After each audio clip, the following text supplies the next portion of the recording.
But being as I've probably been doing it since May, people are used to it. Yeah, that's how they recognize it's you. Exactly. Well, Pat's about ready to talk. Yeah, exactly. All right, Cross is here. You can finally say, not in August like many of you may. Winter is training time. That's what we got to do. Unless you live in a warm place, then F you.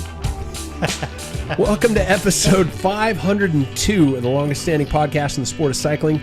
The one and only Packfiller Cycling Podcast. Think of us as a post-ride beer with several friends and one asshole. It's a 50-50 shot tonight. Yeah. I am potentially that one. I'm Pat Bolger. Welcome to the show. It is a back in the day episode tonight because when Paul and I are alone, we just decided to change the entire format in the show and have some fun with it. And we got a lot of good feedback on the last one. Good. So there we go. So let's continue with the tradition of the Scratch Prologue powered by Scratch Labs Fuel and Hydration. This one's a little personal. I apologize. No? I grew up with siblings. There's four of it, yeah. All right, okay. Yeah. Other than your wife, what's the longest relationship you've had with another person, and do you know where that person is today? Of the opposite sex? Probably should be. Yeah, okay. Well, no, I mean, if not that there's anything wrong with that. Yeah. Well, I was thinking, I have some old acquaintances, friends that would fit in that category. That would change the picture a lot. Yeah. That would change the picture a lot. But, the oldest... Well, here's your intro. Oh, okay. He's definitely the hippest grandpa I know, Mr. Paul May. You are, dude. Hip. You're a hip grandpa. It's like I'm wearing work clothes. You come. I got cool podcast clothes on. You do exactly. You're sporting the logos, the cool sweater. Your shoes are always styling too. What are they tonight? I've got these Adidas Pro model. They're actually a itchy, scratchy version. Itchy and scratchy. Oh, are you serious? Yeah. So I don't think they make them anymore. Oh my God, that's actually really cool. See, no, you are. Longest relationship you've had with another person, and do you know where that person is today? There's a tie. My practice wife. Yeah. And the girl I dated in high school. They lasted just as long. How long? And that's about including the marriage? That's including the marriage. Oh, wow. Okay. 4.5? 4.5. 4.5 years. So how long were you married? 2. 2. So you only dated for 2 before you got married. Mm-hmm. Okay. And then the girl in high school. Actually, it's we dated. I called it off. And then we got back together. Oh. And then we got engaged. And you were on a break. Yeah. It was a long break, but. Wow. Yeah. Okay. Do you know where this person is now? Do you know where both of them are? I know where my high school girlfriend is. You do? She just lives right over here. Oh, shit. From you. Really? Yeah. I run into her once in a while. She's remarried, has 3 great daughters. Okay. Yeah, she's just a wonderful person. Probably my best friend in high school, without a doubt. Wow, really? Yeah, absolutely, without a doubt. Yeah, we were very close. But, you grow up. Just didn't work. I started drinking beer, and no, I didn't want to take it there.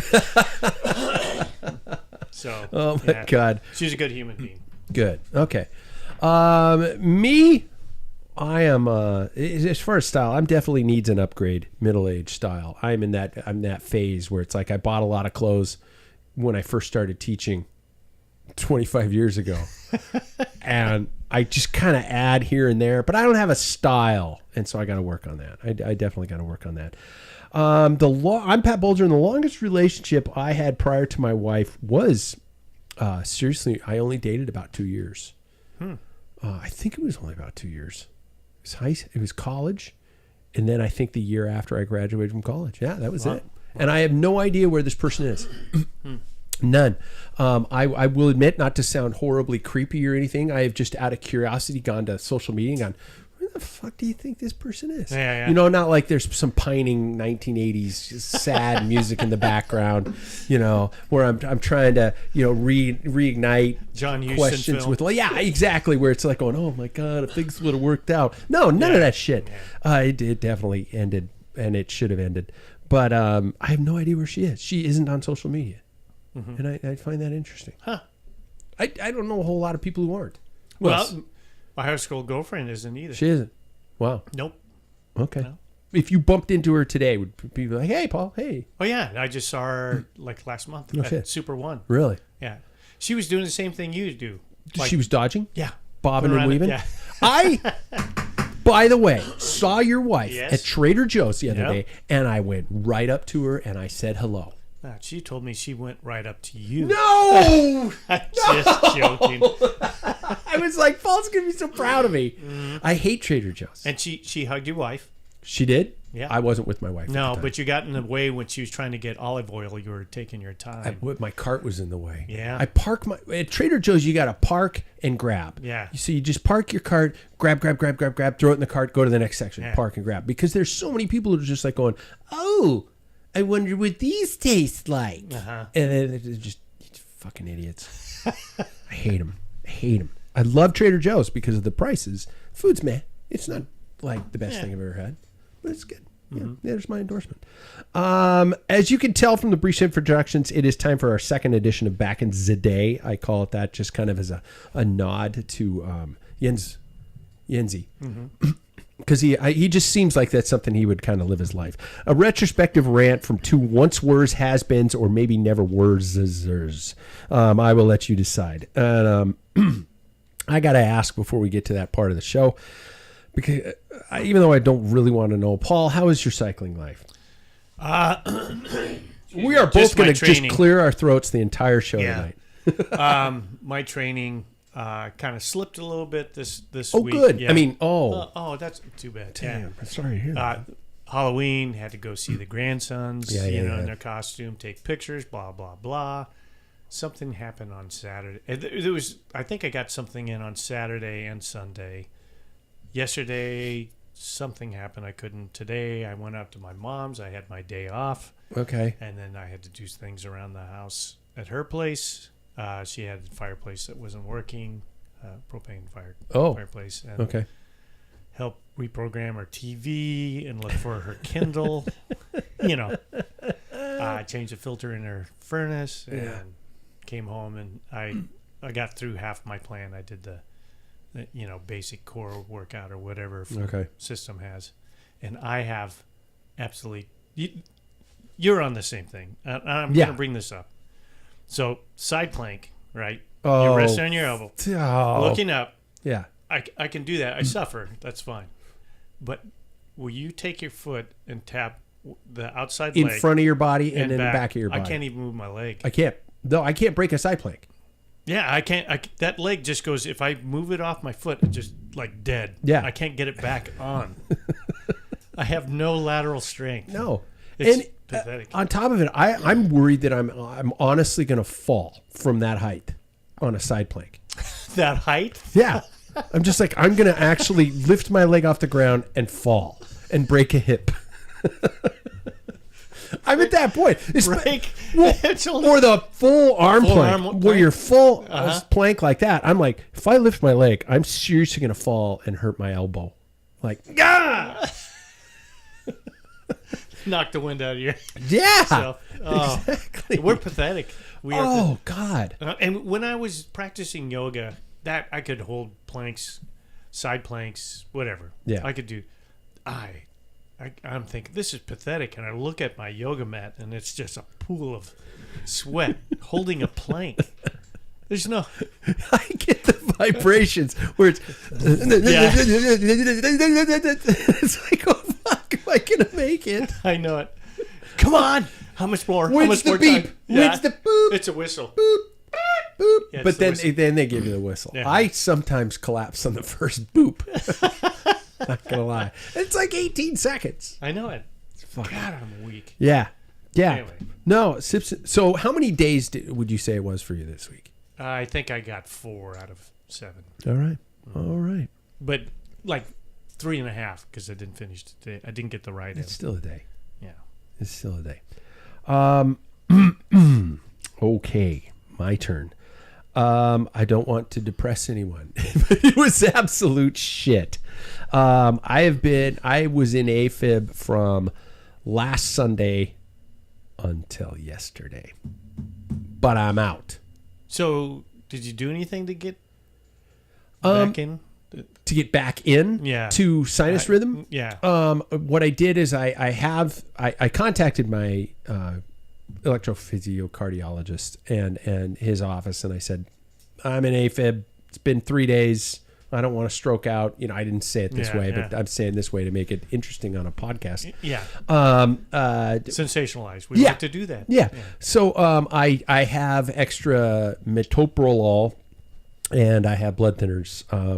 What would you do if you were me? And they said, you know what? Last time you came out of it after a couple days, start taking the metoprolol, which limits your heart rate. You can't get it's like a beta blocker.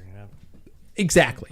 And so I started taking those, and every day it just kind of kept not, staying the same way. I'd climb a flight of stairs and get tired or something like that. And then genuinely, I was sitting on the couch yesterday, and I went, wait a minute. What? It doesn't feel like somebody's sitting on my chest. What the hell? And I fire up my Apple Watch, and I take an ECG, and I'm in sinus rhythm. I genuinely didn't notice that I went back out, and my energy level's flying through the roof now because it honestly, you don't realize how fatigued you are in that state. After like the fourth day, you just think this is life from now on. I'm just at 172 beats a minute. That's anaerobic. I'm going to walk around between 160 and 180, and I'm going to get tired everywhere I go, and dizzy as shit. Holy shit. The metoprolol makes you incredibly dizzy. And so I was just, if I got up from the couch to walk into the kitchen, I'd take 5 steps and made sure I was out of the kitchen so my wife wouldn't see me. And I would put both hands on the counter and just wait for the spinning to stop. Take your worst drunk in college. Take Tequila Tuesdays in college and double it. And it's that kind of head spins. It's just like, whoa. If that's the case, then I wouldn't remember it. Oh, okay. Yeah. Oh, that's true. Shit, I didn't think about that. But I'm so happy to be out of that. I talked to my doctor today via email, and the thing about it is I'm going to have this for the remainder of my days. I'm going to have these bouts for the remainder of my days. They're going to be triggered by stress. They're going to be triggered by, unfortunately, probably, whiskey. I'm not drinking whiskey anymore. And things like that. And it could be, believe it or not, paint fumes can sometimes trigger things like that in me, those chemicals and stuff like that. So I gotta just pay attention to the things in my life that trigger this. Mine was having my car broke down, and that stress of that in the middle, pushing it in the middle of the road. And you have a play, aren't you working on? Yeah, I'm working on a show. Yeah. So, it all just compounded. And so there we go. But add on to that, my sinus issues are still holding on, and today I started steroids, bro. I took 6 prednisones today. 6. I have never taken more than like 2 to 3 pills in a sitting, and they were like, I was like, should I take it all at once? He's like, yeah. 6 pills at once. Yeah. I didn't. I took 6 at breakfast and 6 at lunch. And another antibiotic. So I got all that shit going on. And I'm sure everybody is like, Jesus Christ, Pat, we don't want to hear about your woes anymore. But, it's kind of an ongoing thing. So, someday you'll all live this and you'll go, oh, I know a fuck up who had to deal with that once. Yeah. So it's a lesson. Yeah. Let me ask you, have you got your estate taken care of? Do you have a will? Kind of. It's pretty old. You should be should update it. Update that. Yeah. What's going on? Do you want anything? No. Shit. Okay, that's the problem. I don't really think I have anything worth value. My wife would take all of it. Don't give me your car. Yeah, exactly. and even more so, if I happen to pass away, please tell my wife my bikes were worth less. Yeah. Lot less. Oh, he bought this for like $500. Yeah. Oh, this the helmet he got that for $50. The thing is if she tries to resell any bikes, when you try and resell, they're not worth squat. No, anyway. so we're safe. Yeah, the secret is safe. Yeah. And all of a sudden, she's probably upstairs watching this on YouTube, going, "You're screwed." Fuck. And next thing you know, you go up there, she starts yelling at you, and you're in AFib. The whole thing goes over. It is. It's cyclical. Oh my God. The circle of life. Oh shit. Okay. Yeah, and that's the thing that's been kind of interesting about the whole process, and I share this shit, not for sympathy. I share this because it's interesting, I think, for some people, and I've had some listeners talk to me about the fact that they're like, "Holy shit, I'm going through the same thing." Mm-hmm. Tell me about the process. Did you ablate? Did you have a cardio version? Did you all this kind of stuff? And so it's been kind of good to share that kind of stuff. And what I'm realizing is, yeah, it's just going to be the thing. Mm-hmm. I might be at a bike race someday and go into AFib and just kind of have to sit up and grab the brakes and go, well, I guess that's it for me today, and that, I guess that's it. That's the cards. There's been a lot of start lines and a lot of finish lines, and I just got to keep hoping that I got one more, and just keep going and find those triggers. I do honestly, I'm wondering if part of my sinus triggers, this is going to sound bizarre. I do, as everybody knows, I do like to have a little sip of whiskey every night. And I've been buying rye whiskey. And in the middle of the night, it has been, I've been like going, why am I suddenly out of nowhere, suddenly stuffy, coughing, sneezing? And it's a histamine. So, I mean, beer, all alcohol is a histamine. Yeah. But I think some of those might be doing it. And so I'm just going to, the last couple nights, I've been kind of pulling back on that. Oh, I haven't had any. Mm-hmm. And I haven't had many bouts. I'm still dealing with a little respiratory stuff from the prolonged, but so we'll see. I'm not giving up beer. You're going to pry this beer away from my cold, dead hand. And I know Athletic is delicious, and I do drink Athletic all the time. But no. Fuck it. Mm-hmm. Those years at the end are all the boring years anyway. Yeah. Believe me. All right, let's get to tonight, our second Back in the Day theme show, where Paul and I, with a combined experience level of over 50 years in the sport. Is that what it is? I think it's close to that. I think I'm 40 for me. Oh, you're 40. Yeah, because I started in 85. Oh, so we're pushing 100 years of combined experience. 40, and then you have how many? I started in early 80s. So that's 90s, 42. 100s, yeah. So we're pushing, we're in our 80s of years, combined years of experience. Holy shit. You think we'd figure it out. We've seen massive technological and unfortunately financial shifts within the sport of cycling, not to mention the invention of multiple cycling breeds. Paul, whether you were into it or not, we were both there during the invention of mountain biking and the reinvention, I'm calling it, of gravel cycling, because that's what road racing was. Yeah. It was on gravel roads. So just stop it. So before we get to the nostalgia, the theme for tonight is called All the Bikes I've Loved Before. If you know your Julio Iglesias and Willie Nelson. All the girls I've loved before. It's a really sexist song if you think about it. Yeah. We're glad they came along. I dedicate this song to all the girls I've loved before. I am a total womanizing ass. Thanks, babe. Yeah. Cash is on the dresser. But, they did him a solid. They gave him a... Yeah, a little toast. Yeah, exactly. Okay, you're right. So, Paul, before we get into the nostalgia, what has been your favorite bike that you have owned? I have a tie. I really do like... I'm not going to say anything bad about my time. I really enjoy it, but there's sometimes you have a connection, and I have a tie. Yeah. And there is an emotional connection. Yeah, and one is the one that in the picture that you posted and stuff. That's my Dave Moulton Fuso. Yeah. That has quite a story about how I came about that, and then also my BMC. Your BMC, my last BMC one. Rode. I don't know how to describe it. It descended like it was great in crits. It was. I've never descended faster, more control, really, off of Mount Spokane than anybody. That was the leader until the Fuso when it came to that. Yeah, it could be other things with tire selection that I had. But it's just the way it rode, and that Fuso was like, I had a custom Harry Gary made, and I copied to a T all the dimensions of my. Oh, okay. And that rode very good. Very good. I really enjoyed that bike too, but I think the Fuso was. I think there's a love story behind that. Okay. That I like so much. So. Okay. Well, if we don't get to it, you better remind me. Yeah. Mine would be it would be a tie.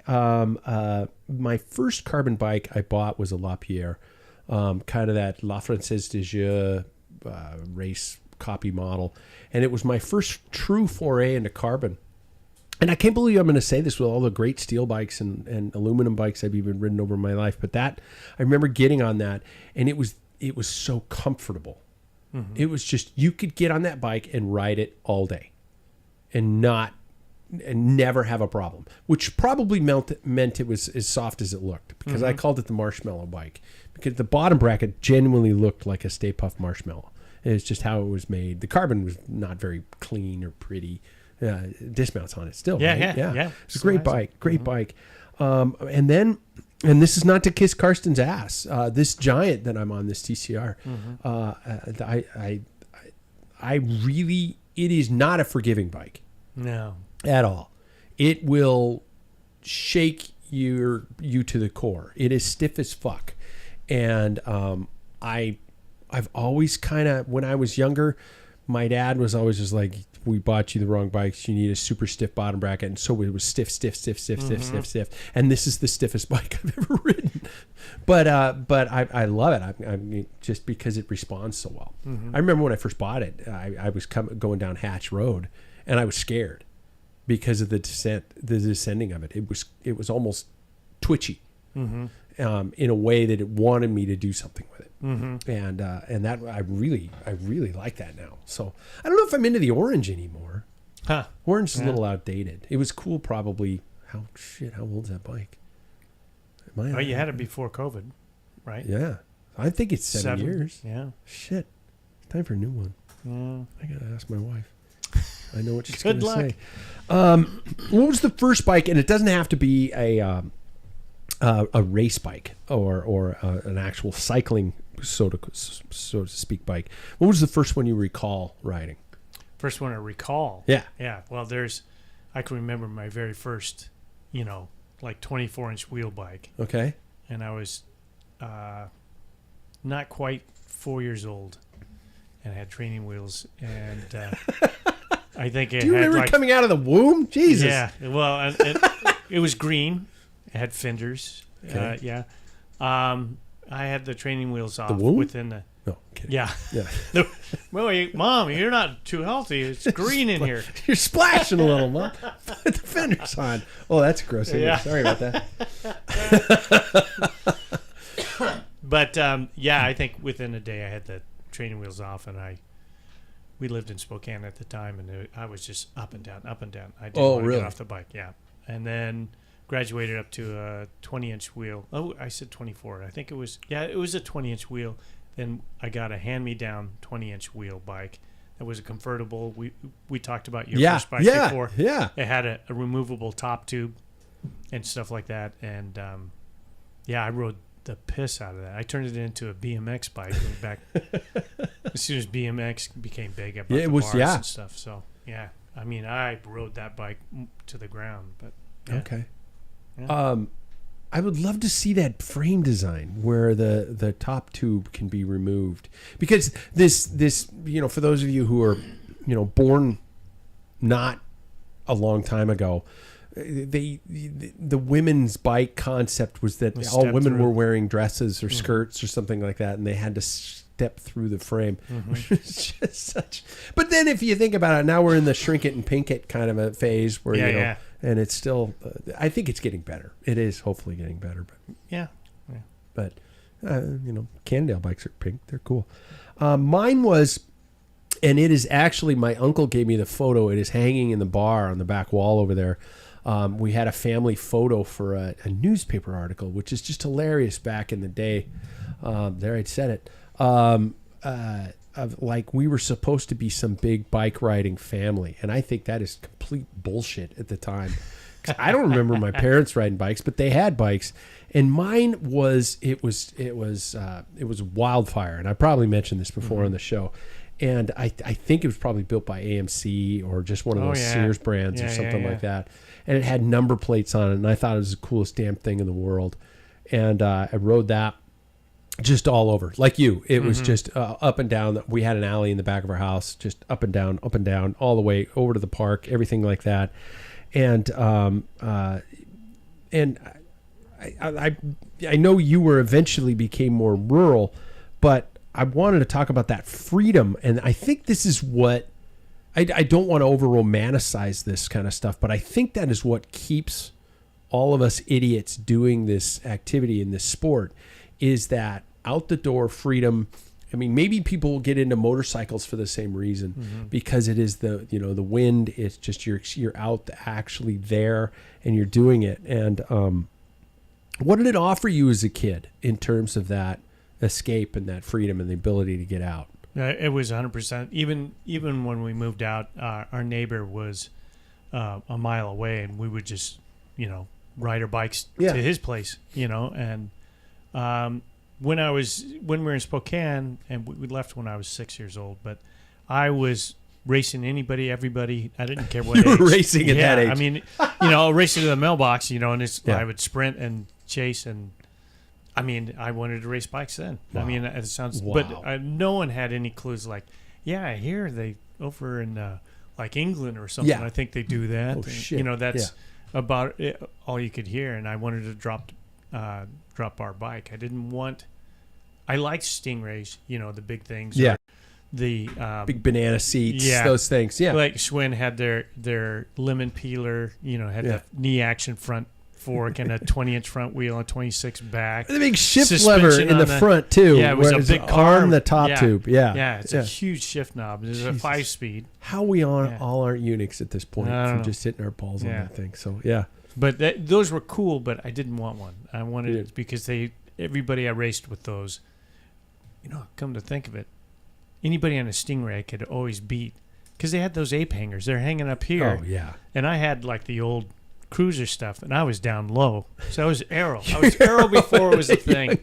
That's where I developed my position, I guess. When I was 6 years old, going up and down Greta Street. I loved it. And I mean, it's this, you talk to somebody who, from our generation, we're both technically different generations, which cracks me up.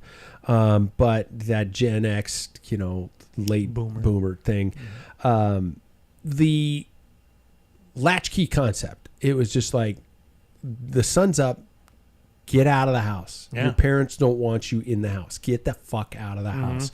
And I will see you. In our case, it was when the streetlights come on. Yeah. And my mom had a dinner bell on the back porch that she would ring, and we would supposedly hear that from 4 or 5 blocks away. And that was when we'd come running. And that was just the idea.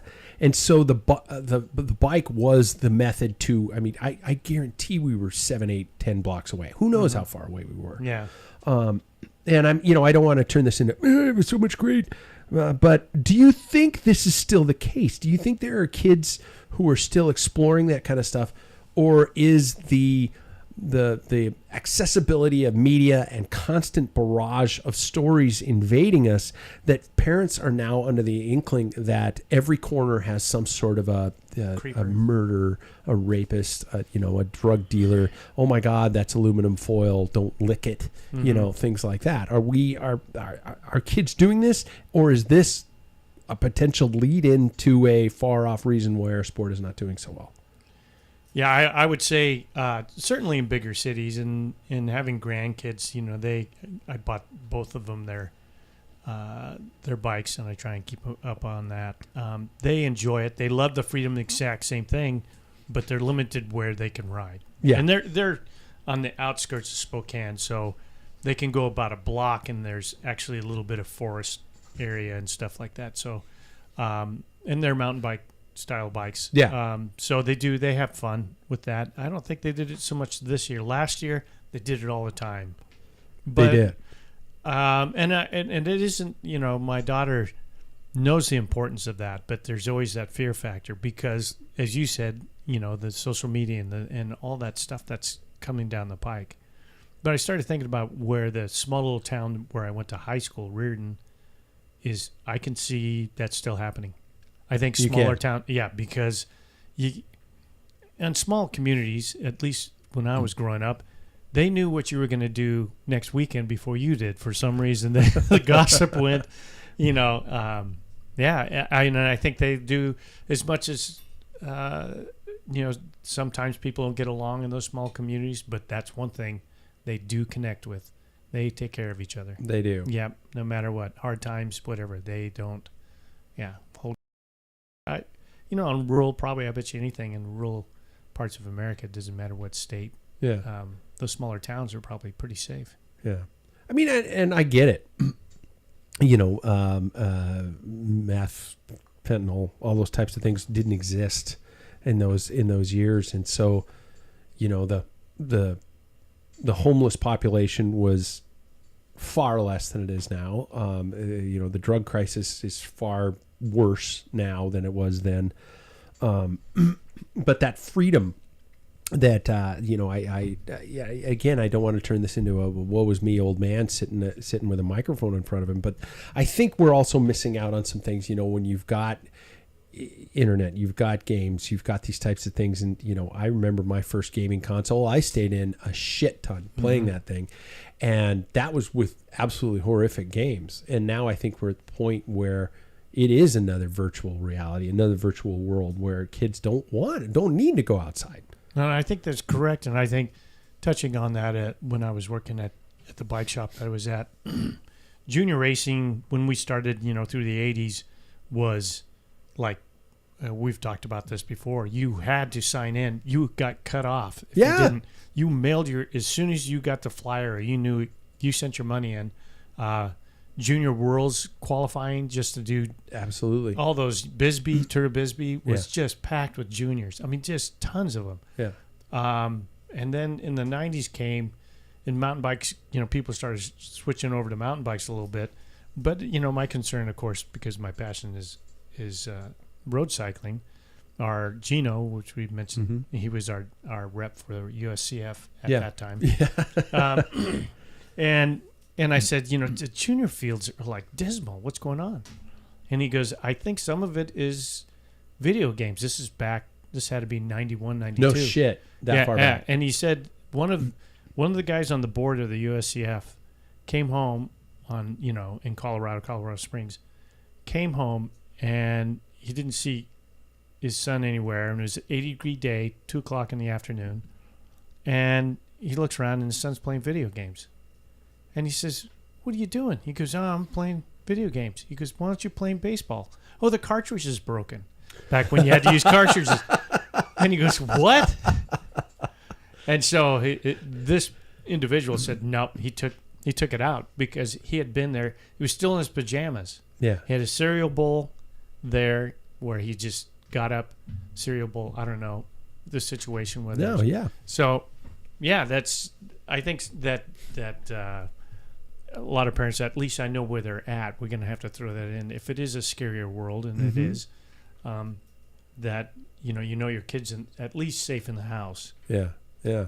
But his muscles are atrophied, and he's got a VO2 max is at 2. Yeah, yeah, exactly. Just get winded coming up the stairs like some 56-year-old with AFib. Yeah, I was just about ready to fill that in for you.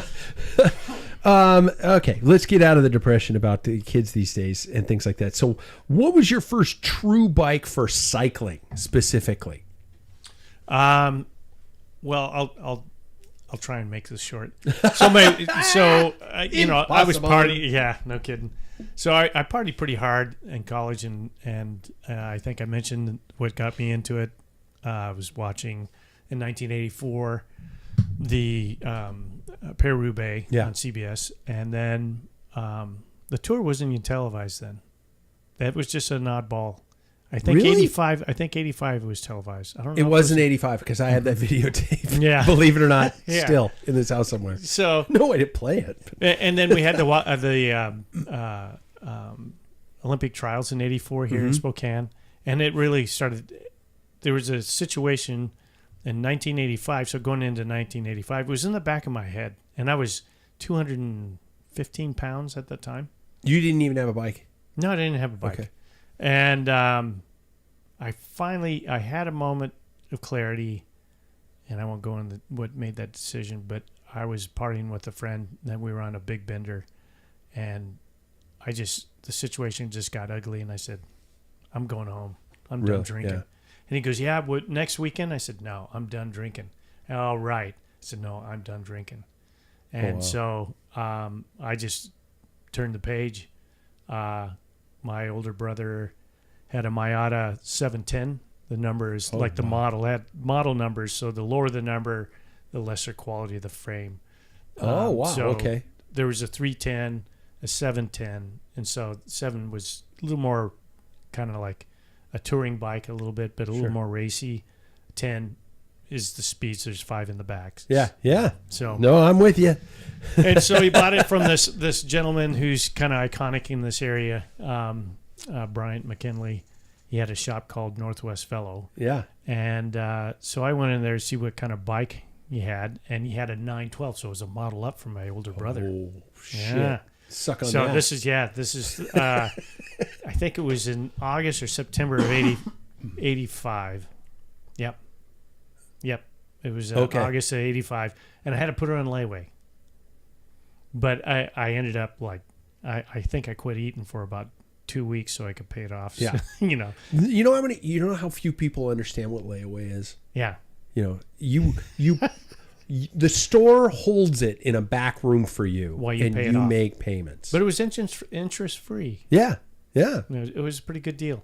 And you could come in and look at it and pet it.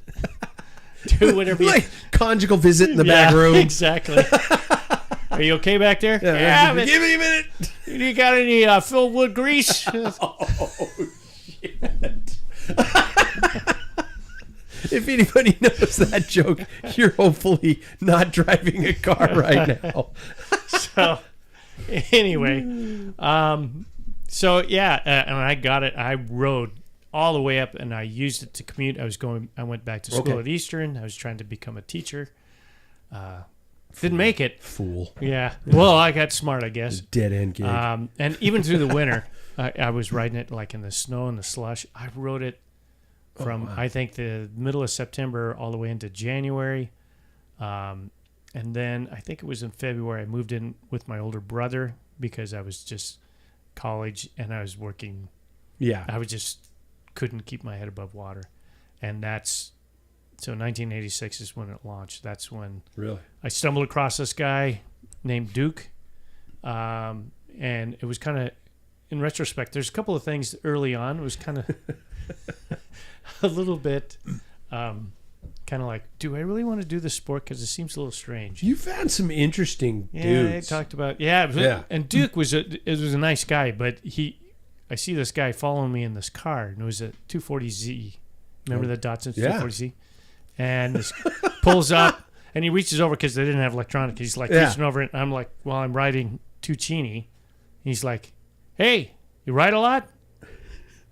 Yeah, well, I'm getting into Please it. don't kill me. Yeah. He goes, sweep me out. Yeah, I like riding too. And he goes, do you know where? And it was this apartment in Cheney. And he says, I'm in an apartment, blah, blah, blah, blah. Why don't you meet me there and I'll ride back to Spokane with you? I said, okay. So he drove up, and this is wow. So I mean, these random things about cycling. Yeah. And Duke, on the way back, says, "Are you licensed?" I said, "I don't even know what you're talking about. I wanted to race, but this probably was in April or something." And he goes, "Yeah." He goes, "Here, I'll get you a printout."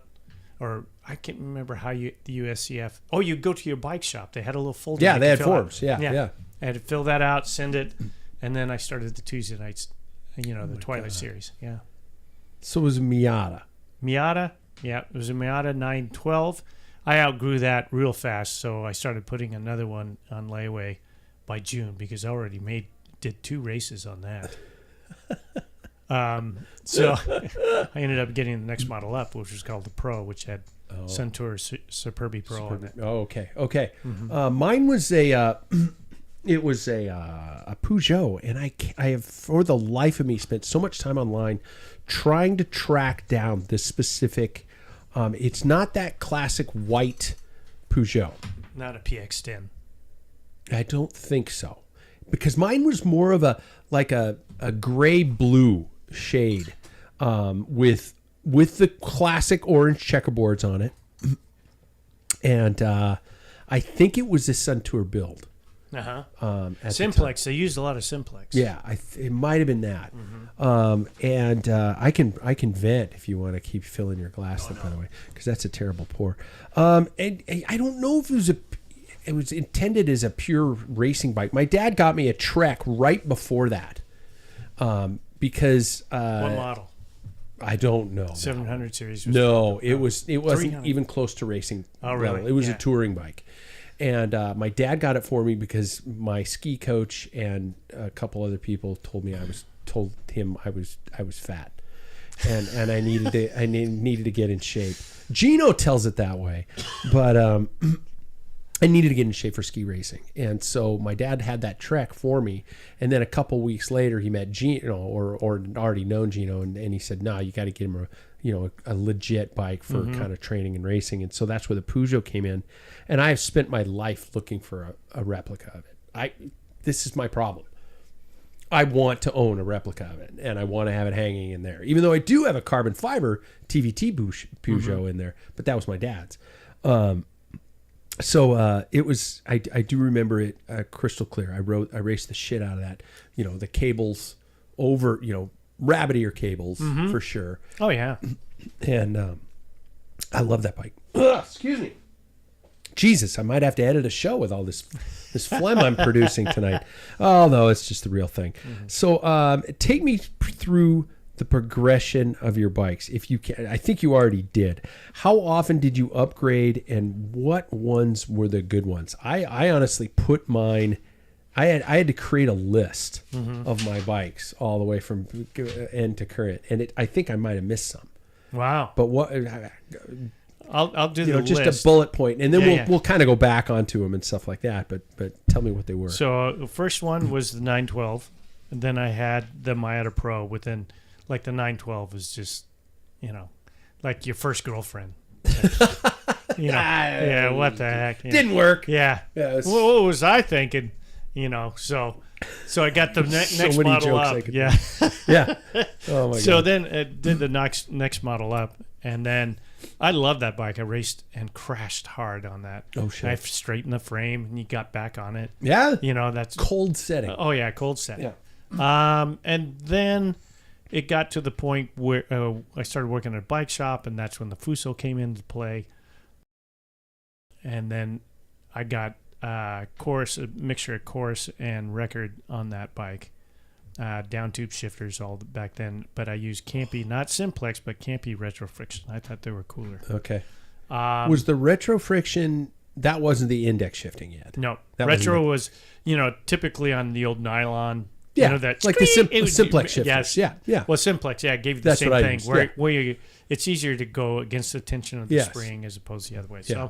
So, and then, let's see. Then I went and I broke a dropout on it. Okay. And it was a race. I know exactly it was a race. You were in it, and you and I were in a breakaway with Mike M. Okay. And you guys started fighting. That wasn't very often we did that though. But it was in the race because you guys got along all the time. Because I think he was with Olympic Sports at the time. Yeah. Maybe it was before he got on the Grannies. That was a Tri-Cities Downtown Crit, wasn't it? Yeah. Yeah. Yep. I took off, and I had that course pegged, and I remember, boom, and I hit, and once I hit it and jammed it up, there's a small little rise, and I'm like, God, my legs are on fire, and you guys are pulling through, and I was only with you guys for about 5 laps. When you guys, I think it was later on in the race when you attacked, and I went, but I just felt like crap, and I couldn't figure it out. And so finally, next thing you know, I get dropped out of you guys, and then I smelled burnt rubber. Oh, shit. And so what was happening, my wheel was hitting my on the chainstay. Yeah. So I broke back then because of no cassette. You had to freewheel, so you had like a section of axle. Yeah. I broke an axle. So I put a new axle in it, and within like a week, broke another axle, and these are campy axles, so they're not cheap. They were $20 probably back I was going to say $30 back then. And I think that was That's even a lot my of money, cost. assholes. I think my cost is 20, and I'm like, Jesus. And so the back triangle on that bike is midnight blue, but it's just black basically. And so Harry Gary, who ended up building frames, and I worked for and built some frames with, was going to Bartlett. What was that frame building? You went to it too. The Oregon. Maybe it wasn't the Oregon one. I think he went one. Suppliers or shop or school.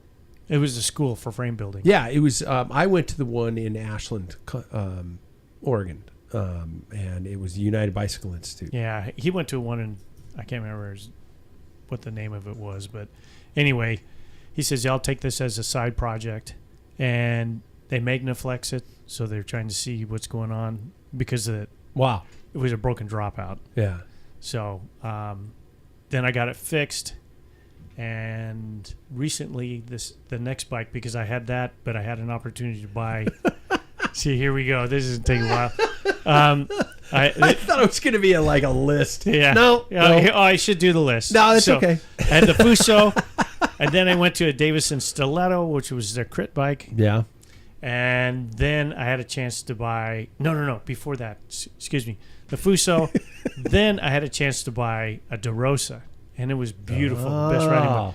The worst for crits. It had 4 centimeter longer wheelbase. It was like driving a semi in a crit.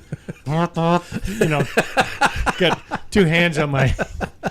Where's the steer knob on that thing? It was terrible. But it was a great... And I sold it to a guy for the same price that I bought it because I was working at a bike shop, and that's when I got the Davison Stiletto. I wanted a crit bike. Yeah. And that was a great bike. And then a friend of mine, for some reason out of the blue, bought me my dream bike, which was a Clanago Master Light. Yes. Ah, man, that thing. But anyway, I won't get into the details because I'm sure that's going to be later on. So yeah. Anyway, so then I had the Clanago, and then I did the unthinkable and drove it into a garage. And then I got my Harry Gary. Yeah. And I raced that for a while, and then I got my first carbon, which was a Cervelo R3 SL.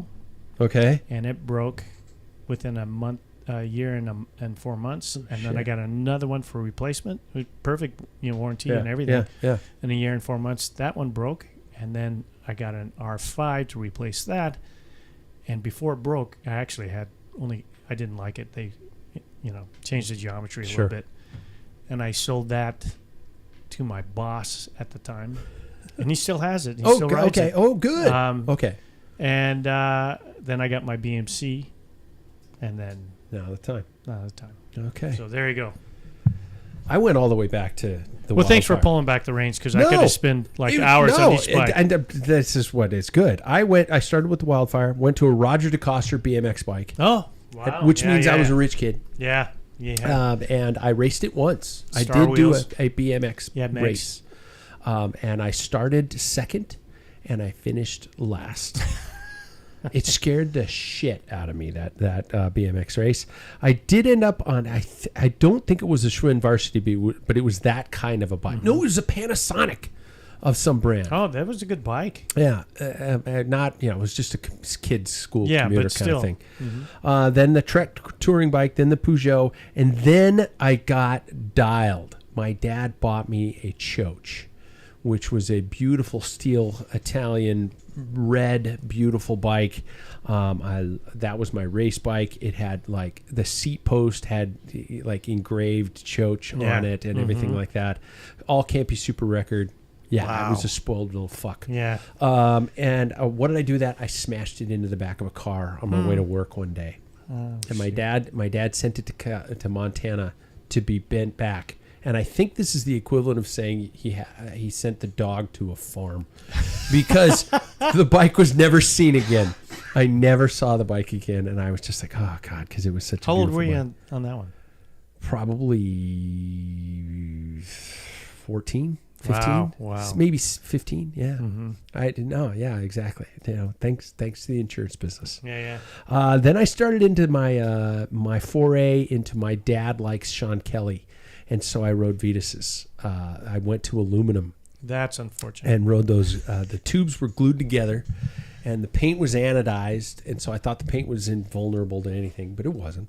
And I rode 2 Vetuses. I rode a red one and I rode a blue one, and both had a genuine weight limit on them. Mm-hmm. And I don't know what Sean Kelly's racing weight was, but my racing weight when I was in my mid-teens, and I'm looking straight across at a picture of me at the OTC, and I think that's my red Vetus.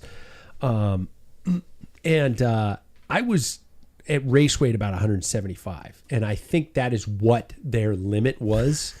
So after about 12 months, you basically were riding al dente pasta. Uh-huh. They were so noodly. If I remember sprinting, and I could watch the bottom bracket move. Did it ever shift on you? The front derailleur made all kinds of noise, but they never shifted. Yeah. I rode 2 Vetuses, and then my dad finally switched me to, and we have this in common, a Davidson. Mine was an Impulse. Oh, yeah. Davidson, great builder, Bill Davidson out of the Seattle area. Elliott Bay. Yep. And then my dad got into after the Davidson, I rode a local builder, Mitch Lamour. Mm-hmm. Oh, yeah. Lamour, yeah, I rode one of his bikes, built out of True Temper tubing, and it lasted for quite a while, but no offense to Mitch, I think he might have cooked the seat tube a little bit, because I remember one day I was on a ride and we were just screwing around. I was with CP and I did a little acceleration and it split the seat tube just clean. It was honestly split it like a pretzel. And I rode the rest of the way home with the bike all but the seat tube joined together. You want to see bottom bracket flex. Well, that was I'll interject this. Yeah. True Temper went through a bad period. They did.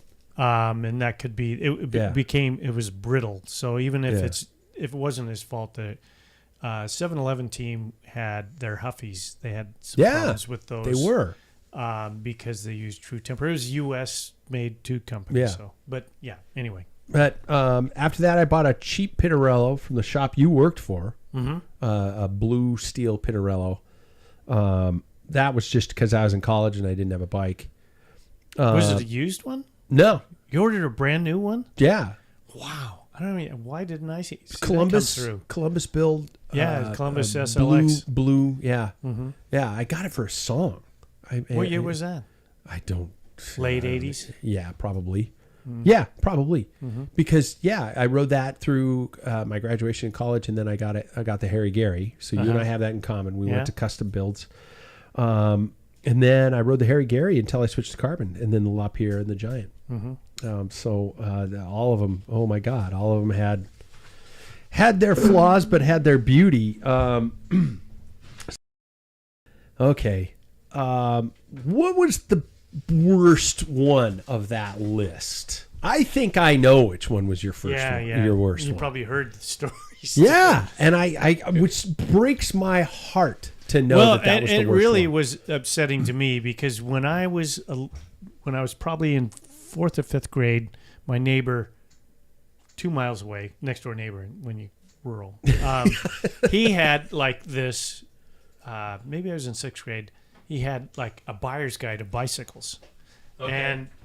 And so, and it was like all these things. Well, no, it was like, I don't think Bicycling Magazine was around at the time, but I think what it was like, whatever bike magazine, maybe bicycling was around.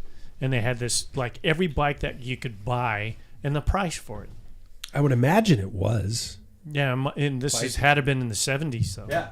Oh, okay. So I don't know where he got it, and because he knew I was crazy about bikes and stuff, and there was this, I couldn't pronounce it. Started with a C-O-L, so you know where this is going now. Well, the irony that this is like the top bike in the world right now in the Peloton. There's people who are diehard and they love it. Yeah. It did not. I think just like everything else, everybody has their preferences. There are probably people. BMC, why would you like that? Shit. Yeah. So Anyway, so when I got that Master Light and it was colored of the Mop A on 96 after. And I have to admit, I was topping off a beer when I left, so I might have lost. Did you have the dual down tubes? No, that they only did that for a while. Okay. The Master Light was they had like fluted. They put these kind of grooves on the top. Okay, yeah. Right, and then they stop right at the butted ends. Oh, shit. And stuff. And it was the Mop A colors, which after that year they did 1, 2, 3 at Paris-Roubaix on that bike, but they had carbon fiber forks. I had steel. And it was back when straight forks on road bikes were not common at all, and they had straight forks. Yeah. That bike, it was beautiful. It was, I would have to say, one of the most eye-appealing bikes on there. And it rode for me terrible. It was the harsh. I mean, I don't ride with gloves, and it's like I'm going to have to wear gloves. This thing was just that like rigid. Boom, yeah, really. It was too much, and it just felt like a dog. I mean, the geometry is good, but it just seemed heavy and clunky. I was so unhappy and so disappointed with it. And every time I pull up a race, people are like, "Oh God, look at that!" I mean, chrome fork and it had chrome, rear triangle, and it's kind of like I equate it to, like, you date the hottest chick and you go to your friends and they're like, dude, she is so hot. And then when you end up sleeping with her, you're like, God. And then when she can't carry on a conversation, and you can't carry on a conversation. When we get to the restaurant, just let me do all the talking. Yeah. Okay? And the girls feel the same thing with the guys. So but all the guys are going like this. No, but the girl could say, I dated a guy, he was sexy, he was a stud, and he spoke in single syllables. He was a crappy lover. Yeah, exactly. Yeah. And that's how I felt, because everybody was like, God, that is the coolest bike. It's like, yeah, man. But I couldn't say, it rides the best. Yeah. Because it did not ride that. I was glad. Well, I wasn't glad because I was at a financial situation where I couldn't afford one, but I guess it helps to know the builder when he gave me a cost, the Harry Gary. Yeah. Followed up, but my worst, I would say the Vituses right out of the gates but I didn't know any better. Yeah. I was still, I just thought that's how bikes felt. And Sean Kelly raced this bike, so that's obviously got it. It's got to be fast. Mm-hmm. I can't imagine how many watts I lost on that bike over so many years. 2 of them. And so, that was good 4 years, I think. Did they break in the same place? The Vituses never broke. Really? Never won. Huh. Never won. That is unusual. Yeah. Mm-hmm. But I will say probably the worst was that Pinarello. It was just, it just wasn't there. It didn't have any feel. It was just like riding nothing. We both picked Italian bikes. Yeah. And that was now the my heart of Choach cycling. Before that was gorgeous. It was a great bike. It rode great. But then again, I was young, so I don't know. But yeah, that Pinarello was not a good ride. Huh. And I don't even know where that thing ended up. I honestly think I just threw it away. I think that is one of the first bikes. Have you ever thrown a bike away? Just generally taken it to the dump and tossed it? Only when it was broken. Okay. Yeah. I genuinely think I just had too much to do and I just tossed it. Huh. I have given other bikes away to other riders. I've sold some other bikes. I gave some to Noah Sutherland, listener of the show, when he had his Cool Water Bikes shop, which was, they basically took bikes and rebuilt them and resold them. I took some bikes to him. One of your earlier sponsors. Yeah, Noah's a good guy. Mm-hmm. I do remember taking one bike that my wife and I both regret, was a KHS mountain bike, the blue bike with the pink seat tube. Yep. And I sold them. Did you? Mm-hmm. It was a great bike. It was basically a Ritchie P21. Yes, it was. Yep. And we had an all-stop suspension stem. But I'm venting. I'm going off. I'm going too far. We have both been on the torch end of building bikes. Mm-hmm. How many bikes would you say you have built per se? I didn't build that many. I think I had 10. So you had more than I did? Really? Yeah. I went to the Oregon class. I bought all the stuff. I had all the Henry James stuff. Mm-hmm. I had the Vice. I had all that kind of stuff. And I probably built from beginning to end 5 bikes was about it. Sold 2 of which I'm terrified to know if they are anywhere other than a dumpster. Uh-huh. There was one I know I did build for a track rider, and I'm like, God damn, I hope that thing rode straight. Because but you had your jig, right? Yeah, so, yeah, I did all that. Yeah, in fact, I used it when I built because you sold it. I sold it all to Gary. Yeah, I sold it all to Gary. Great guy, Gary Selner was here in Spokane. He's not anymore, I don't think, is he? Do you know? I haven't seen him probably in about 8 years, but he's retired. He was a machinist, and he still. When I saw him, he's developing a shop in the back, but he got from building bikes. Steel just wasn't going to happen, you know. But he wanted to do some electrical, and he wanted me to do a bit on it. And he says, I still have that. I have one frame that I was building that I didn't complete, and he still had it in that raw form. Oh, no shit. Thinking someday I'd come back. Oh, my God. Yeah. They were beautiful bikes. Fillet brazed, which was so much. Mm-hmm. I did lug work, but a fillet brazed bike, once it's taken care of. If you don't know what we're talking about, it's a crying shame, because a beautiful fillet brazed steel bike was a work of art. I remember I still have mine hanging in the other room, and I think if somebody were to, I would ride it, and people would come up and go, holy shit, what is that bike made out of? It's steel. Yeah, because you don't see the joints. It's all like smoothly. It's just great bikes. Talk to me about the componentry of the bikes over the years. When did you officially get to the top tier? You know, we all start, Nuovo Record or even, Suntour or, something like that. When did you finally get to that Super Record, or did you go Dura-Ace early, or have you never been Dura-Ace? Well, I had Dura-Ace on my first carbon bike, which was that Cervelo R3 SL. I didn't like it. It performed well, but the hoods, this is when the cables came out from the shifters, and they had to make that kind of bulbous. It hurt my wrist for the first time. My wrist hurt because I just didn't have a good hand position on that. I didn't like it. I actually traded that group and put on SRAM Force a step down if you're going to go across the board. Like equivalent to Altegra. But and then gradually moved to red. My next my BMC came with all red. I'm just starting to realize how big of a spoiled little shit I was. Well, wait, my Fuso had a mixture of Campy Record, which was the highest at the time. Yeah. A mixture of that and Chorus.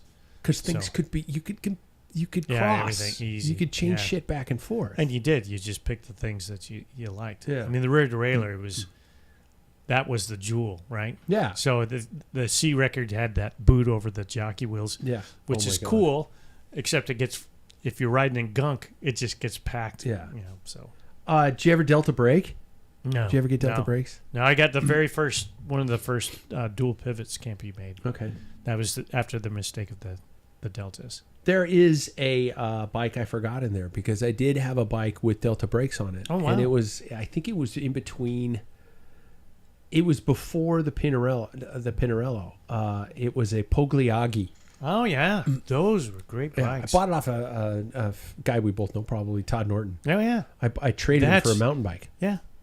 And a Synchros mountain bike. I traded him straight across, and it had Delta brakes on it. Mm-hmm. And it was C Record with the blue dot on it, with Delta brakes. Yeah. And that was a great bike.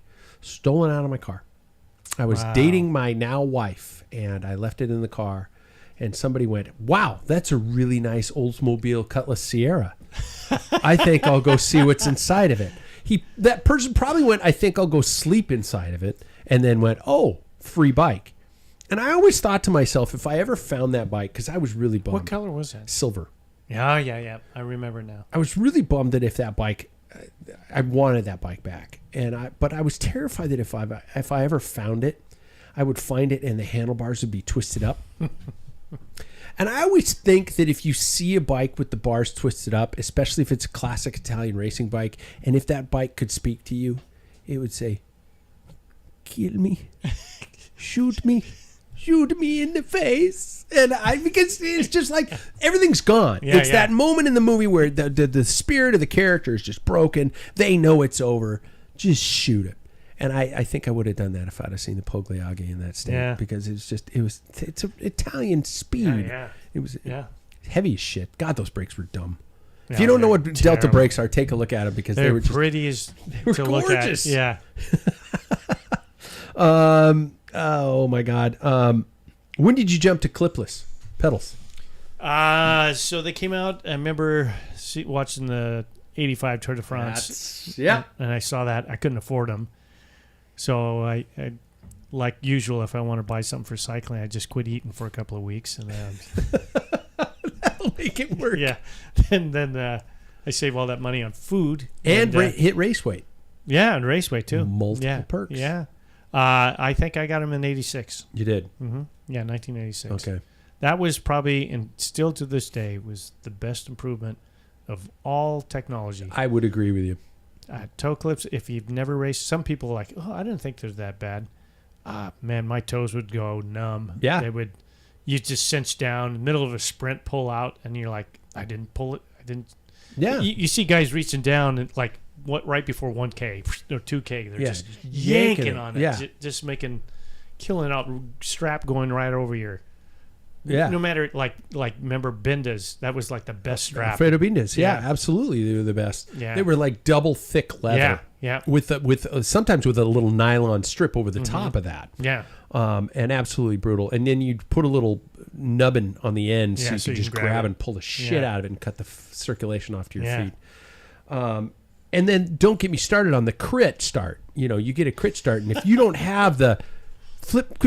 It was if you hit the pedal with your toe, so it would flip the pedal up because it's upside down because it's top heavy. So if you'd flip it up and then get your foot in there as quickly as possible, and then sorry if I'm not explaining this well to the listener, the cleat had a slot in it which slid down into the back of your steel pedal. And that was where you had to make that actual, and the slit was no bigger than. Barely bigger than the back inch? part of your less than a quarter pedal. inch. Yeah, just slightly bigger than the back part of your pedal. Yeah.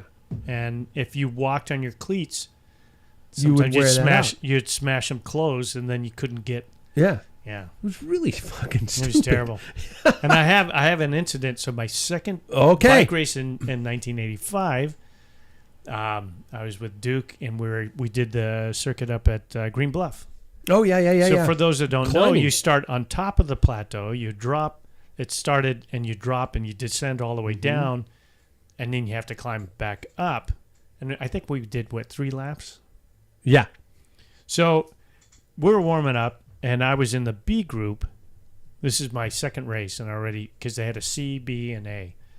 And Duke says, let's do the B group. We're too good for the C's. All right. So we were warming up, and I look, and the great Calvin Jones was the starter there. Yes. And for those of you who've watched any YouTube videos about mechanics or go to and Park Tools. Yeah, he's the guy. Guy looks like Ichabod Crane on meth. Yeah. So anyway, I go, Duke, that's our group. Okay. I said, that's a B group. No, it isn't. I said, no, because there's a guy that I knew from high school that I played basketball against was in that group. And so Duke just takes off. And I'm like, oh, crap. And Calvin goes, whoa, whoa, whoa, cowboy. And he stops me. He goes, what are you doing? I said, I think that's my group. And what group are you in? B. And he goes, you better get going because you're late. And so it was kind of a sloping downhill. And I spun and tried to get my foot in the toe clip and strap, and I missed. And I got my head down, and even in the Tuesday nights, it was packed with people right at the start-finish line. I went into the ditch and I rolled. I was 50 yards from the start line, and I got tumbleweed stuck on my back and everything. Yeah, I had dust all over. I had my lip. I ate some dirt and stuff, and so I had mud around my lips, and I chased and I caught to the bottom of the hill, but I went so hard, so fast. As soon as we hit the hill, I was out the back. I didn't even make it a lap. Toe clips and straps. That's when right there I said, I'm getting clipless. I won't eat for 2 weeks and save that money and buy some pedals. And for those new riders who have gotten into the sport, and you're thinking about the fact that you're coming up to a red light, and you got to remember to rotate your heel out. Yeah. Imagine that. But you're tied literally tied down to your pedals. If you don't reach down and flick the little metal clip at the right time to give you, a centimeter of slack in that leather strap, then you still have to lift the plastic cleat straight up out of the shoe and then pull your foot out back. So I don't want to hear any more bitching because it was barbaric. It was. I do remember that at a certain time, Gino told me that these new nylon plastic toe clips were the way to go because they were indestructible. You couldn't break them. They broke all the time. Yeah, I've never broken a metal toe clip, but I guess it was weight or something like that. But he told us they were indestructible, unbreakable. Talk to me about a time. I think you mentioned one, the roof rack bike, when a bike was lost. Mine was when I ran the choach into the back of a car. Yeah. And what was one? Mine was too. This is when I killed the Conago. Yeah. My wife was trained for marathons, and I would ride next to her and feed her and stuff. Okay. And that's when I got sidetracked and pulled into the garage. And I'm thinking, I remember when I worked at a bike shop, I thought, who in the hell does that? I mean, I always knew where my bike was at all times. It's like a cowboy not knowing where his 6-shooter is, And then here I am going, as soon as it hit, Renee goes, my wife says, "What was that?" "My bike." And I knew I couldn't afford another one. Oh, shit. And I'm like, what the hell am I going to do? But rack technology has come a long way too, because I have a carport. I don't have a garage because I'm just not destined to have all the nice things in life. I don't have a garage. But I have driven very slowly the Giant into this carport. wow. But the rack gave way.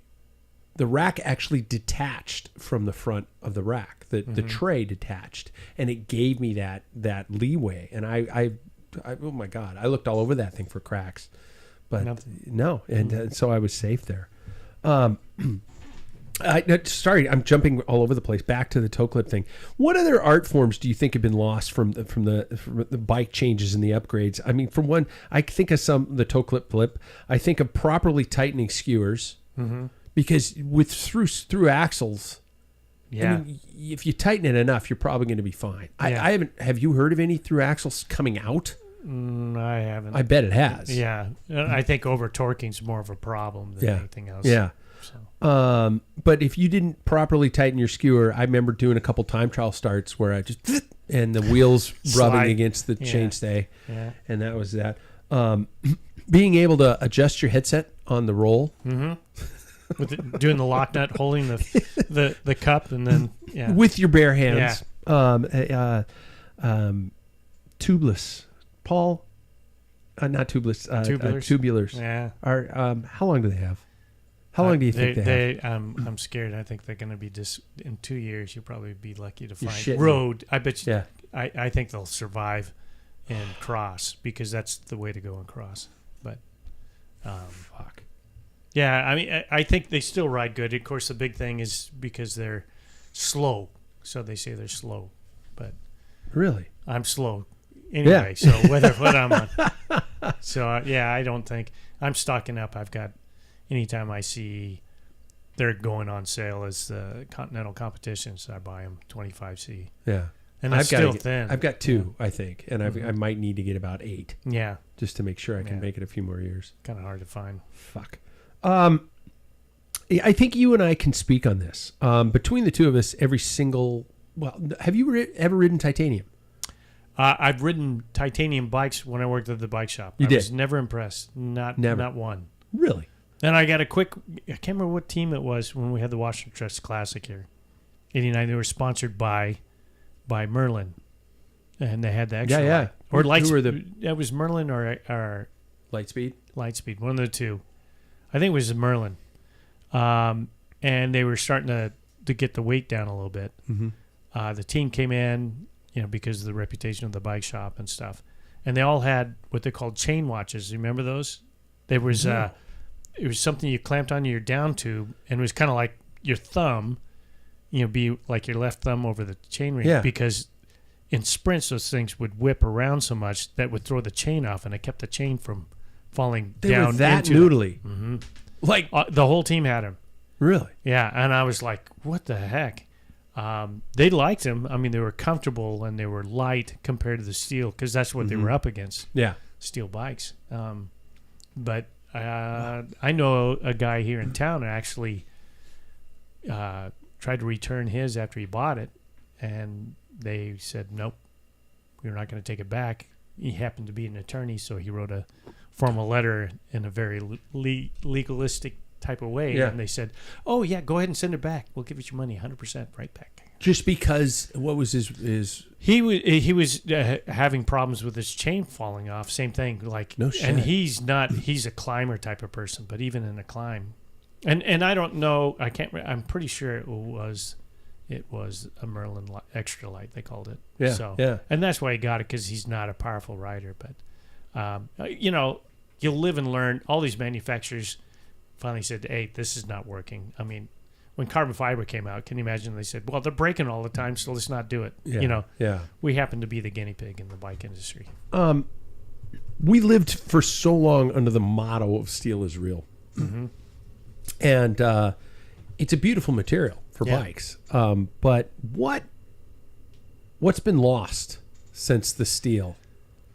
I think, for us, is it all nostalgia? Yeah, I think so. Is it just like but you had like the Mystique, like a Pinarello was a big one, Pogliaggi, Clanago. I mean, or you could go like, Davidson in this area was big because they were fantastic bikes they were made. Oh my God, yeah. I don't know. I've still got my Impulse in there. Yeah, I mean, you had local builders. I think everybody had their own favorite.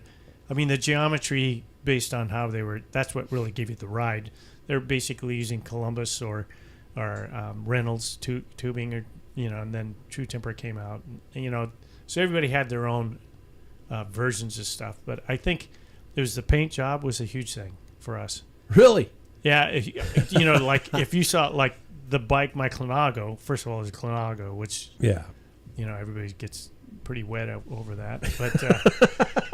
But then it was the Mape, which was the hottest team color, even with that corny little picture of a guy on the behind the head tube. They had this. Yeah, is it another a picture of some guy riding of another like cyclist. A bird's eye. Yeah. Okay. It was that just in case you forgot what you were doing. Yeah. This is how you're supposed to look. So it's dumb. But the rest of the paint job, is that Mape blue and stuff. But I think, once carbon fiber came around, then you can multi-shape tubes. You can keep the weight down, and you can get that perfect ride. I mean, I think, in my opinion, I was the rare bike, La Fuso. I just fell in love with it. The angles and the geometry was perfect for me. It was the right size.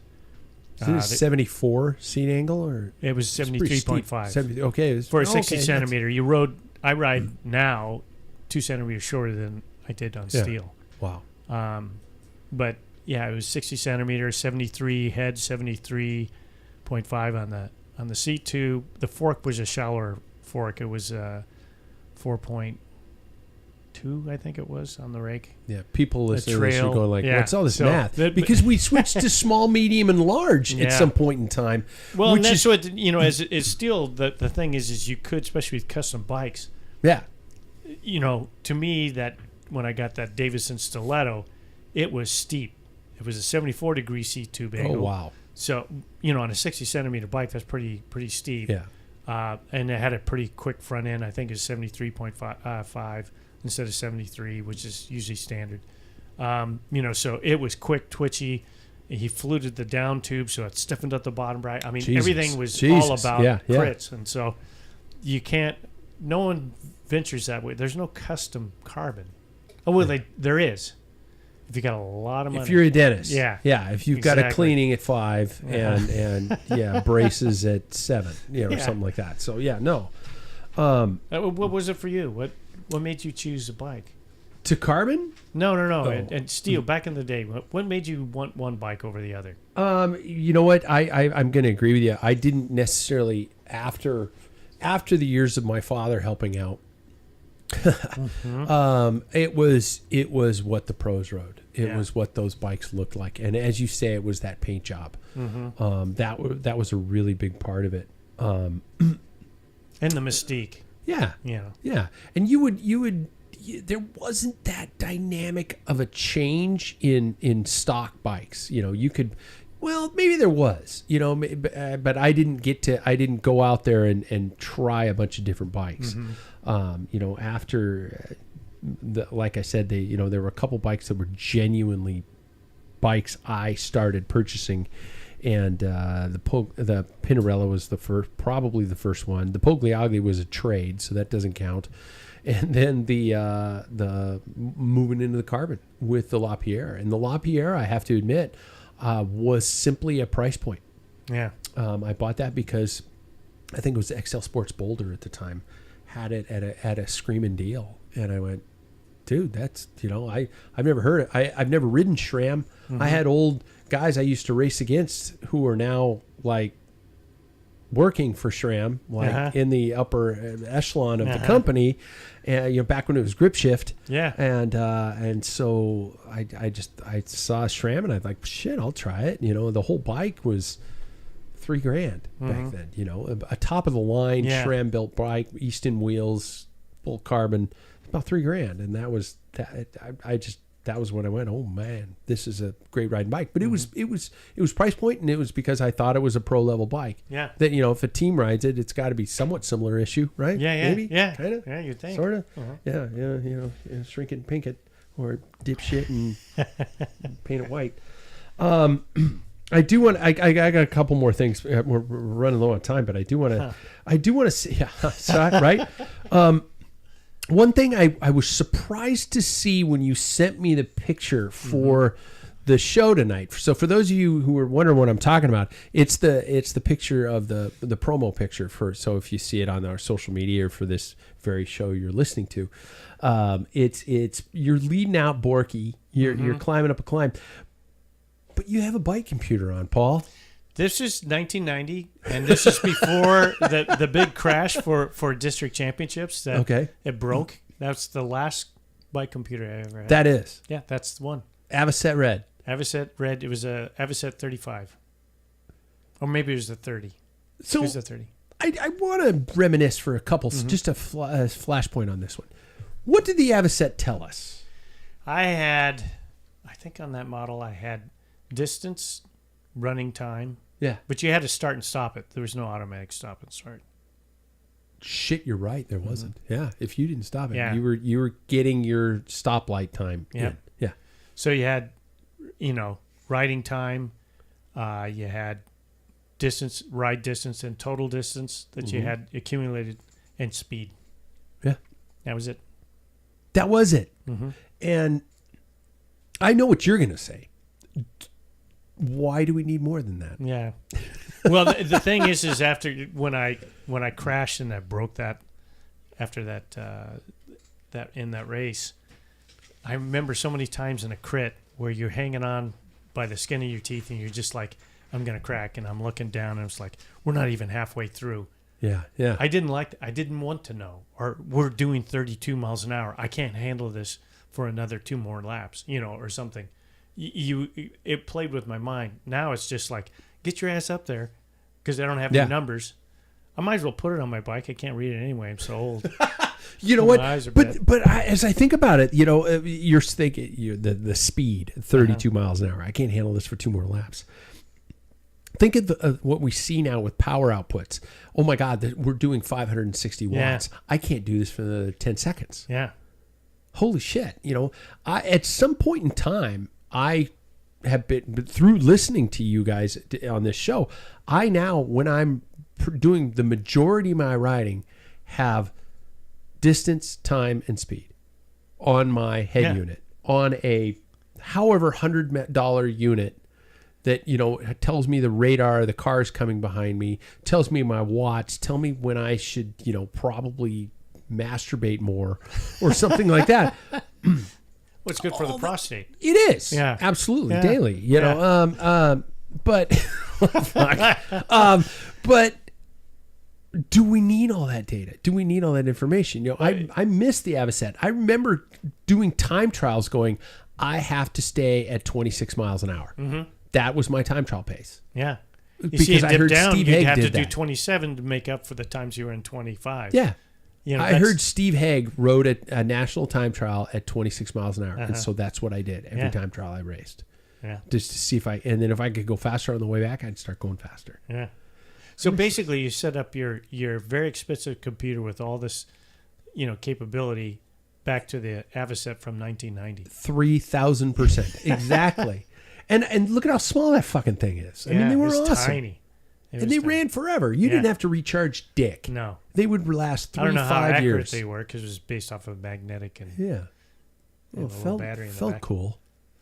I do have to point out, do you recognize those bars? Are those? I see it's Chinelli stem. Yeah, it's Chinelli bars too.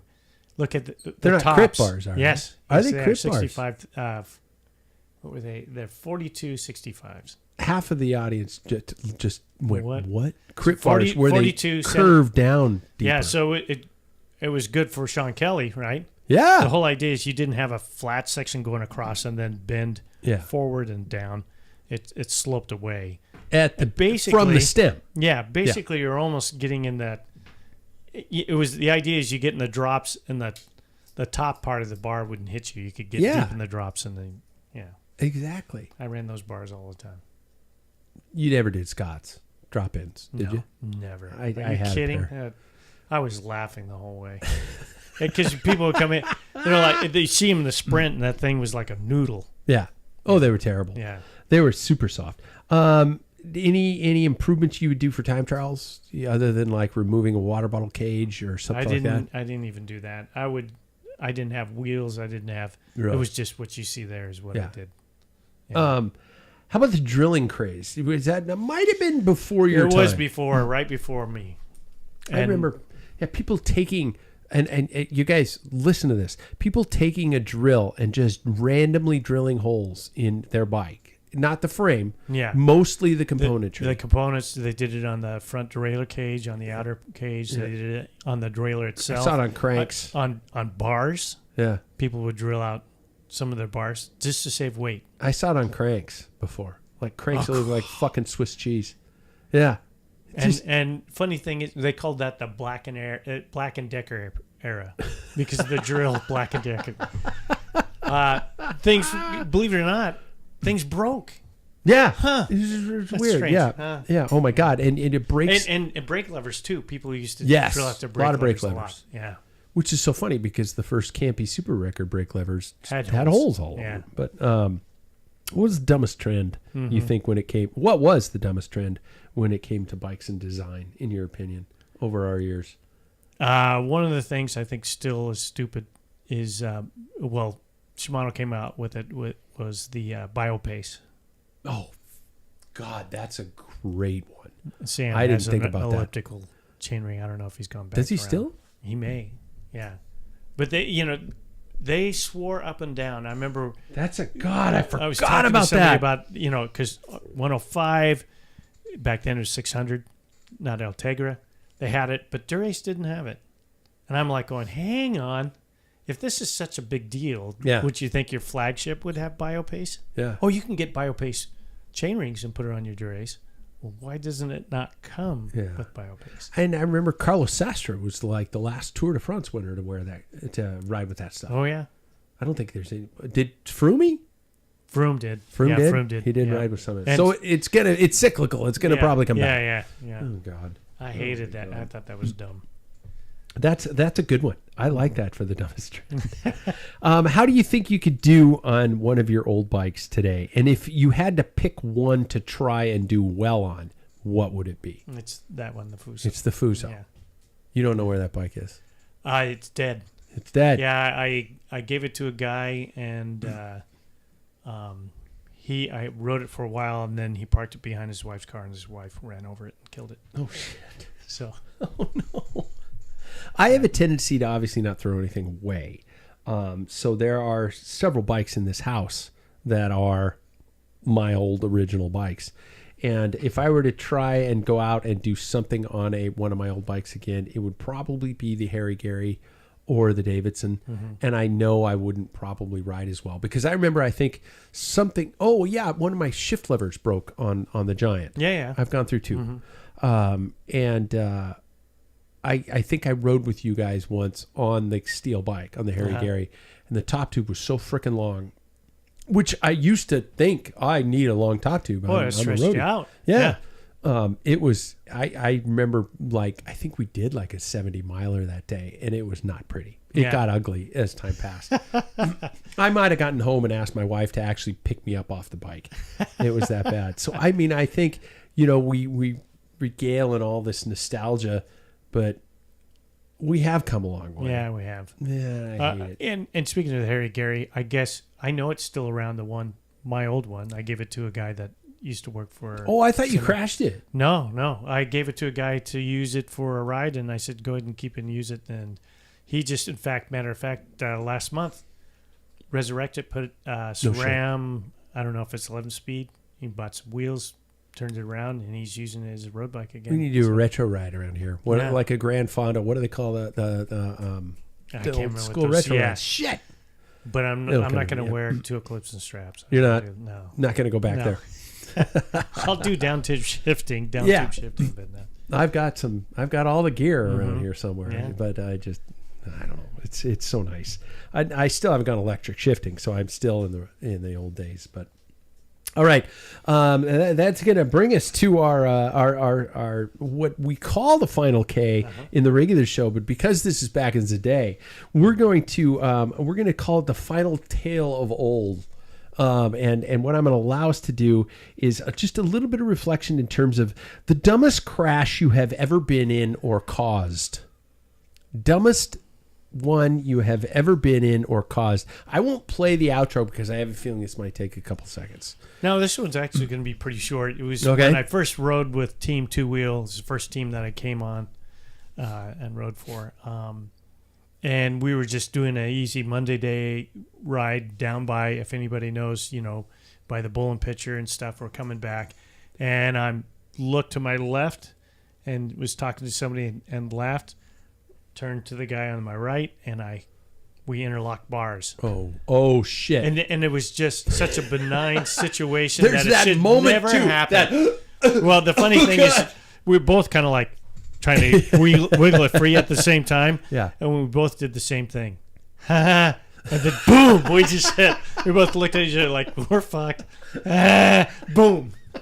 And then 3 or 4 people went down. We were probably doing like 16 miles an hour, but still, it's just like, that was the dumbest thing. Instead of paying attention, because I was in the middle. Yeah. Right in the middle of everything, trying to be a jokester and goofing around. And I think I said some kind of shit. And then all of a sudden, oh no. Oh my God. That was dumb. Mine isn't necessarily that, but I do. I don't know if I'm stretching my own rules here, but this was not a crash I caused. This was a crash I was in at Milwaukee Super Week, where we would have 300 field riders, and I remember we were on this one race through this park area in Milwaukee. And out of nowhere, the road went to a quick bike path and then right back out into a normal road. And there were, of course, the metal pylons bollards. Or whatever, the bollards there, to mark the bike path. And I remember coming into that, and I hear this, oh, God! And it's up ahead of me, and I'm like, what the fuck's going on? And all of a sudden, it just, the whole field just crashed in front of me. I was like, this is it. Because we were going, all those races were fast from the gun. And I'm coming into this group of carnage at probably 30 miles an hour. And I closed my eyes, I turned my head to the side, and I bunny hopped. And I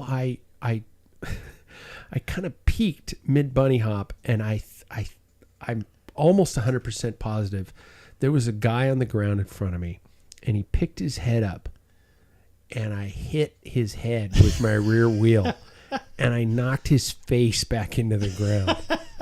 But that head changed my trajectory and saved me, and I rode through this crash by probably having this guy need major, serious dental work. Uh-huh. I just remembered, it is still in my mind. I just went, fuh! And then time froze. Uh-huh. And the next thing I know, I saw it was a white helmet, and my rear wheel just went, because I was off to the side. I was kind of drifting to the side, and I hit his head, and then I went back straight. Yeah. That scared the shit out of me. He probably has a nice tire mark on his helmet, too. It probably does. Because they were hard plastic back then. Yeah, exactly. I think I was... Probably a Veta. I was in a fuck. How did you know that? I was in a Veta. That was a popular helmet. Yeah, I was in a Veta. God, there were so. Oh God, we should have a show on helmets and the lack thereof. Yeah, I always trained. Not until '95 did I train with the helmet. Really? Yeah. My wife said, "You're married now, and you have kids. We don't want to feed you through a straw exactly for the remainder of your days." Did you change Daddy's diapers, kids? Okay. Okay, I have one last question before we go. How many bikes do you think you have in you for the remainder of your days? Because I remember Probably Jack 2 more. a couple years ago, I was like, I just bought my last bike. I'm like, fuck that. No. 2 more? I think probably 2. Wow, that's really sad. I'm very old. Which is very sad. Okay, that brings us, everybody, to the end of a Back-ins a Day edition of the Packfiller Podcast, because when Paul and I are alone, we like to reminisce, and we hope you guys like reminiscing with us. Believe it or not, this is how this stupid sport used to be once upon a time, and we used to go out as kids, and we used to not be seen until nighttime. So I dare you to push your kids out the door and see what they do. Get them on Don't the bike. do that. Don't do that. Just get them on the bike. Yeah. Thanks, buddy. Yeah, thanks, you. man. This was fun. It was fun. And, of course, we filled an hour and 37 minutes. The funny thing is, I was trying to